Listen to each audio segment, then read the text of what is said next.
সুন্দর একটা অ্যাডভেঞ্চার নিতে আমরা এই জঙ্গল পাড়ি দিচ্ছি দীর্ঘদিন। আমরা হরিণের উদ্দেশ্যে বের হলাম, হরিণ দেখবো তাই গহীন বলে। জঙ্গল পাড়ি দিয়ে আসলাম এদিক দিয়ে। আশেপাশে হাতিরও আছে, হাতি দেখা যাচ্ছে। কোন দিক দিয়ে যেন ঘুরে মুড়ে ঘুরে যাই। দেখ আল্লাহ জানে। উপরে উঠা।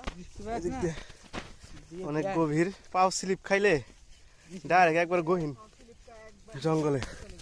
এই রাস্তা ক্যামেরায় তেমন বোঝা যায় না। এই যে কোন দিক দিয়ে কই যাইতেছি নিজে জানি না। ও ভাই রে ভাই, গন্তব্যস্থানে যাচ্ছি আমরা। আমাদের কোনো গন্তব্য নাই, নিরুদ্দেশ, কোনো উদ্দেশ্য নাই। ওরে বারে ভাই, আমাদের এরকম দেখা যাচ্ছে আমাদের।